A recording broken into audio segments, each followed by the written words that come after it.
సరే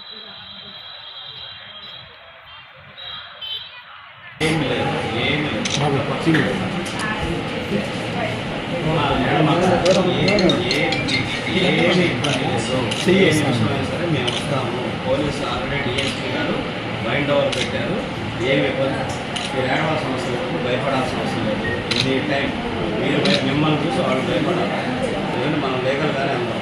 జైలు వేసి ఏమి ఇబ్బంది మాట్లాడి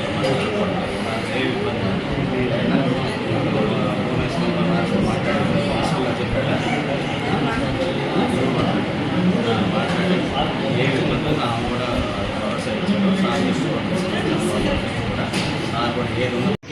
క్యాంపెయినింగ్ వస్తుంటే ఏ విధంగా దాడులకు పాల్పడ్డారో ఎన్ని కూడా మనం చూసాం. ఇప్పుడు ఆఖరికి ఎలక్షన్ కోడ్ వచ్చింది. ఎలక్షన్ కోడ్ వచ్చినా కూడా ఇప్పటికి కూడా వైఎస్ఆర్సీపీ నాయకులు వాళ్ళ దెబ్బకి ఈరోజు తెలుగుదేశం పార్టీ వాళ్ళని కొంతమంది చిన్న కుటుంబాలకు సంబంధించిన వాళ్ళని భయభ్రాంతులు గురి చేసేటటువంటి పరిస్థితి ఉంది.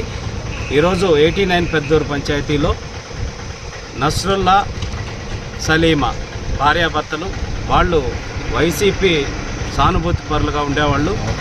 వాళ్ళకు జరిగిన అన్యాయానికి వాళ్ళు తెలుగుదేశం పార్టీలోకి రావటం, నారా భువనేశ్వర్ గారు వచ్చినప్పుడు ఆమెతో ఆ కార్యక్రమంలో పాల్గొని ఒక ఫోటో దిగారు.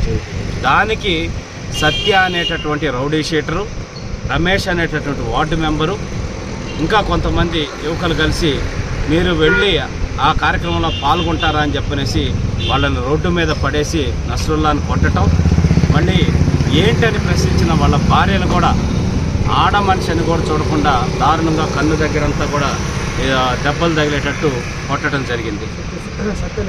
సత్య అనే అతను రౌడీ షీటరు. ఇప్పుడు అతన్ని రౌడీ షీటర్లందరినీ కూడా మేము డిఎస్పీ గారికి విజ్ఞప్తి చేశాం.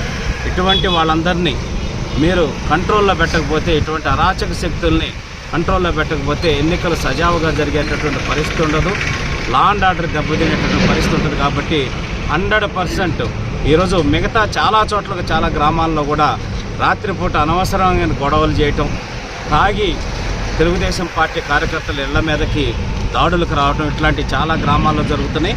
మేము పోలీస్ డిపార్ట్మెంట్ వారిని, ఎస్పీ గారిని, అట్లాగే స్థానిక డిఎస్పీ గారిని కూడా మేము విజ్ఞప్తి చేస్తున్నాం. మీరు సీరియస్గా ఈరోజు ఎలక్షన్ కమిషన్ రూల్స్ ప్రకారం మాత్రమే మీరు లా అండ్ ఆర్డర్ని మెయింటైన్ చేయాలని విజ్ఞప్తి చేస్తూ ఉన్నాం. ఈరోజు ప్రశాంతకరమైన వాతావరణంలో కుప్పం నియోజకవర్గంలో ఎలక్షన్లు జరిగేదానికి సహకరించాలని కూడా విజ్ఞప్తి చేస్తున్నాం.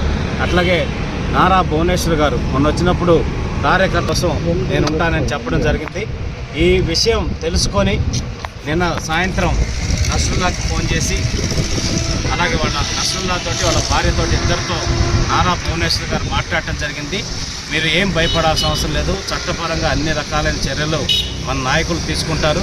అట్లాగే చంద్రబాబు నాయుడు గారి దృష్టికి కూడా ఈ అంశం తీసుకెళ్ళి మీకు అన్ని రకాలుగా భద్రత కానీ మిగతా ఏదన్నా ఇబ్బందులు ఉంటే వాటికి కూడా భరోసా ఇస్తాము. నేనున్నాను, మీరు భయపడాల్సిన అవసరం లేదు. అవసరమైతే